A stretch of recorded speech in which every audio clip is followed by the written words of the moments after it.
troisième saison d'existence. On a lancé le chœur en 2023. Au début, on était 12 choristes la première répète et maintenant on est 28 inscrits pour cette année. Donc on a plus que doublé nos effectifs. On est super contents et contentes. Il faut quand même une certaine base de musique pour faire partie du chœur. Eh ben non.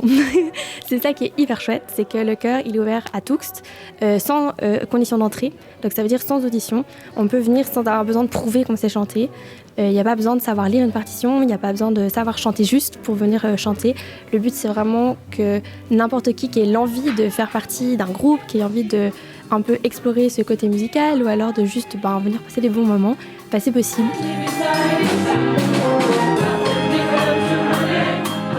Comment on devient choriste ? Ici c'est très simple, on rentre dans la salle et puis on s'assied et puis on commence à chanter. C'est franchement le chœur le plus simple que j'ai pu rejoindre au fil des ans.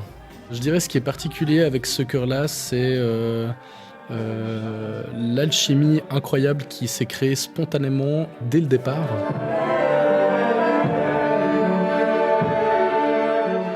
On travaille un peu de technique vocale où on essaye de comprendre comment son instrument, sa voix fonctionne. On a besoin que le souffle fonctionne, que tous les muscles en fait, du buste et du corps soient mobilisés pour que la voix sorte. Et on découvre la puissance que sa voix peut avoir. Il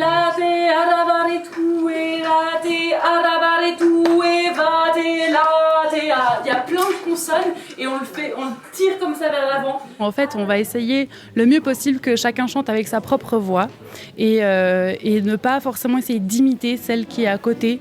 On peut s'entraider, essayer de se guider les uns les autres quand on est entouré des personnes qui chantent la même note que soi, mais chacun doit garder sa propre identité et c'est justement l'union des voix et la fusion des voix qui fait le son du chœur.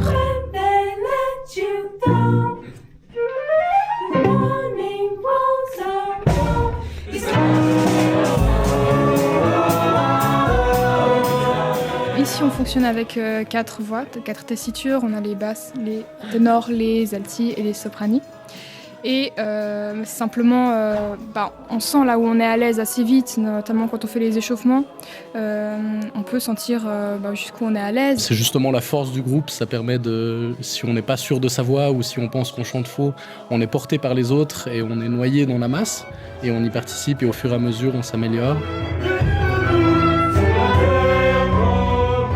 Les choristes proposent ce qu'ils ou elles veulent chanter et j'ai réalisé dans ces 2-3 années qu'il y avait pas mal de propositions justement de musique pour l'image et donc pourquoi ne pas une fois réunir toutes ces pièces sous la même thématique et d'en faire un seul concert. Donc une majorité des pièces en fait a été des souhaits des choristes et j'en ai ajouté aussi quelques-unes qui me paraissaient bien. Je vérifie aussi que des arrangements pour chœur soient intéressants ou alors je les fais moi-même. C'est comme ça qu'on construit progressivement ce programme.